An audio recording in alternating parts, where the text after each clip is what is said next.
Hola, soy Sergio Martín Guijarro y vengo a presentar mi trabajo de fin de grado. Bueno, en este caso es una programación didáctica para educación secundaria llamada Los valores del deporte. Mi tutora ha sido Evelia Franco Álvarez y el curso y grado, quinto curso del grado de Ciencias de la Actividad Física y Educación Primaria. Bien, el índice que voy a seguir para mi presentación es, al principio, hablar un poco del trabajo haciendo una presentación general, justificación teórica del mismo, los diferentes objetivos, metodología empleada, la atención a la diversidad y la evaluación de mi programación didáctica. Y por último hablaré de las unidades didácticas que se han desarrollado y en concreto de la unidad didáctica que voy a defender en esta programación. Bien, en primer lugar, en cuanto a la presentación del trabajo, encontramos la etapa. Como he comentado antes, es una programación para educación secundaria, en concreto para el tercer curso de educación secundaria obligatoria. También encontramos como identidad de la programación la importancia de los valores. Intentamos que esos valores positivos del deporte nos aporten beneficios positivos a la hora de enseñar y para los alumnos. Luego encontramos el trabajo cooperativo, que es otro de los pilares que va muy unido al trabajo de los valores, y el marco legislativo. Destacar que esta programación se ha hecho bajo el marco de la LOMCE y soy consciente de que durante el curso académico se ha presentado la nueva ley educativa LOMLOE, pero cuando se presentó esta ley educativa, el contexto de la programación ya estaba realizado bajo la LOMCE y por eso no tuve tiempo de poder modificarlo. Bien, en cuanto a la justificación teórica del trabajo, basamos esta justificación en tres pilares fundamentales. Uno es la presencia y enfoque de los valores, es decir, que los valores deben estar muy presentes en el proceso de enseñanza-aprendizaje. Diferentes autores que he encontrado en esta justificación teórica dicen que antes no se daba mucha importancia y que hoy en día se está empezando a programar teniendo en cuenta esos valores y su importancia a la hora de enseñar. También encontramos claves de la educación, es decir, que los valores son una de las claves de la educación y deben de ir de forma intrínseca en el proceso de enseñanza-aprendizaje y no aparte. Deben de ser algo que vaya como tal íntegro en la educación. Y también encontramos el trabajo cooperativo, que es uno de los pilares fundamentales de la programación y que aporta muchos beneficios a los valores, es decir, tiene una relación muy positiva en la que uno refuerza al otro y viceversa. También tenemos los objetivos. Tenemos objetivos generales de etapa, objetivos propios de mi programación didáctica y los criterios y estándares. Bueno, los objetivos generales de etapa, destacar que han sido extraídos del Real Decreto 1105/2014, en el que se habla de diferentes objetivos, como son asumir diferentes responsabilidades, adquirir hábitos de higiene, respeto a diferentes aspectos culturales, respeto al medio ambiente, etc. A partir de esos objetivos generales se han creado los objetivos de la programación, que también van por la línea de adquirir habilidades motrices en diferentes contextos, tanto deportes individuales como colectivos, adquirir concienciación del medio ambiente, adquirir respeto en cuanto a aspectos culturales, trabajo en equipo, etc. Y también los criterios y estándares que han sido obtenidos del decreto 48/2015 han contribuido a los objetivos de la programación. Los criterios son 10 y tienen sus referentes y sus correspondientes estándares de aprendizaje evaluables. Dentro de la metodología encontramos 4 metodologías principales. Una es el descubrimiento guiado, otra asignación de tareas, resolución de problemas y por último educación deportiva. Las 3 primeras fueron aportadas o he encontrado referencias a Delgado en el año 2015 y la última fue creada por Siedentop.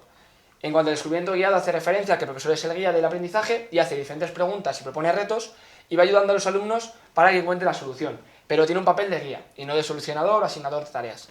La asignación de tareas, el profesor sí asigna diferentes tareas con diferentes dificultades que son un reto para los alumnos y que ellos se tienen que enfrentar a ellas. La resolución de problemas hace referencia a que el profesor establece un reto o un problema que los alumnos deben resolver. En este caso el profesor simplemente es un mero observador y algo guía del aprendizaje, pero los alumnos son los que tienen la máxima responsabilidad y el profesor no les puede dar la respuesta. Y por último la educación deportiva, en la que los alumnos forman parte del deporte, como pueden ser las olimpiadas o en el caso de adquirir diferentes roles como pueden ser observadores, árbitros, jugadores, etc. Bueno, en cuanto a la atención a la diversidad encontramos medidas generales, medidas ordinarias y extraordinarias. Las medidas generales de mi programación hacen referencia a atender a todos los gustos y necesidades de los alumnos, es decir, que la programación sea asequible y pueda incluir a todos los alumnos independientemente de sus características. También encontramos medidas ordinarias, en este caso encontramos un caso de TDAH y las medidas que se proponen para ese caso son, por ejemplo, la asignación de tareas concretas a ese alumno, por ejemplo, recogida de material, alguna asignación en cuanto a apuntar cosas, etc. El uso de la agenda como guía de comunicación con las familias, intentar usar recursos visuales y prácticos y explicaciones cortas y sencillas para que el alumno no se disperse, intentar que el alumno se sienta parte de la clase y parte del grupo y no excluirle, buscar actividades que tengan mucho tiempo motriz, etc. Y medidas extraordinarias no encontramos, ya que el TDAH pertenece al grupo de acneae, y no de acné, que son los que sí requieren ácidos de carácter significativo. En cuanto a la evaluación, encontramos diferentes herramientas, criterios de calificación y momentos de evaluación. Las herramientas tenemos listas de control, también tenemos diario de campo del profesor o rúbricas evaluativas que se aplicarán en diferentes unidades didácticas para evaluar diferentes aspectos. En cuanto a los criterios de calificación, encontramos que las unidades didácticas, que son 12, se dividen en 3 trimestres, primero, segundo y tercer trimestre. En el primero tenemos 5 unidades, en el segundo 4 y en el tercero 3. Y la calificación de cada trimestre se hace una media de los 3 y al sumar cada uno de los trimestres se obtiene la calificación final. Y momentos de evaluación encontramos evaluación inicial, evaluación formativa y evaluación final o sumativa. Y se intenta que haya diferentes momentos de evaluación para que los alumnos puedan tener diferentes oportunidades de evaluar, no solo una evaluación final en la que toda la nota dependa de ese momento, sino que tengan diferentes momentos para intentar mejorar sus conocimientos y habilidades motrices. Bueno, en cuanto a las unidades didácticas, encontramos que son 12. De esas 12 unidades didácticas que trabajan diferentes contenidos de educación secundaria, se han desarrollado 4. Y la más desarrollada de todas es la unidad 4, con el aro y la pelota, el baloncesto, bota y bota.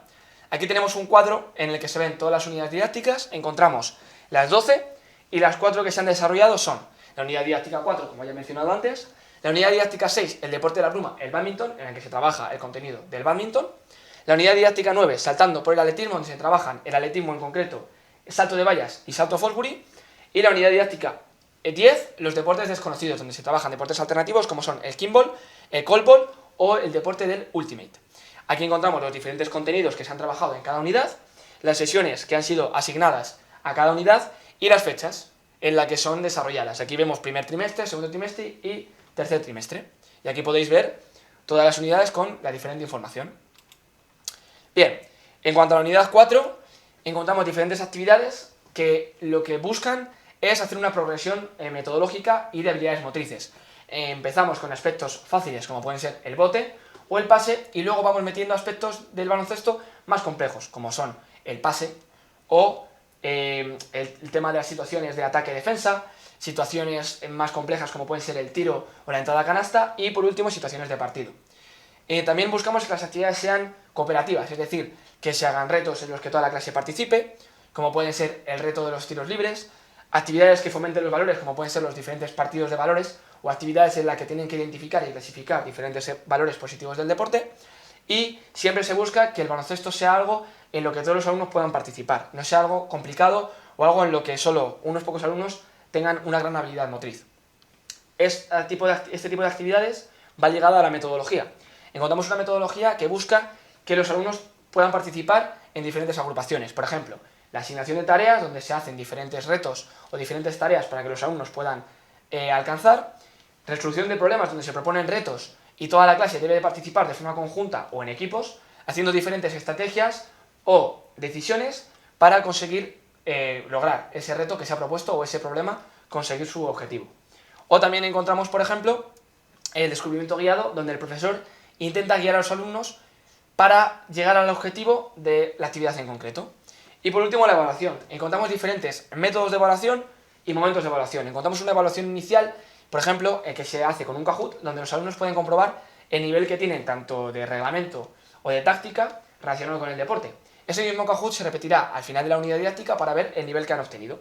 También encontramos listas de control, donde se evalúan diferentes aspectos relacionados con si se ha conseguido o no se ha conseguido la habilidad motriz a trabajar.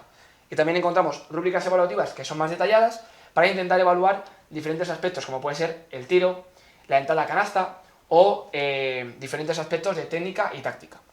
Siempre se busca que la evaluación sea lo más completa posible para que el alumno tenga un balance general de todo lo que consigue y que siempre la evaluación esté ligada tanto a la metodología como a las diferentes actividades que se han propuesto.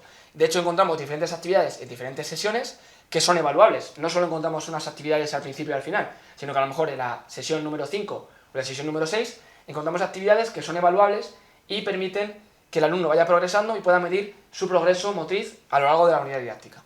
Bueno, y por último, agradecer la atención a esta presentación. Esto ha sido todo. Esta ha sido mi programación didáctica anual para el curso de tercero de educación secundaria y espero que os haya gustado. Muchas gracias.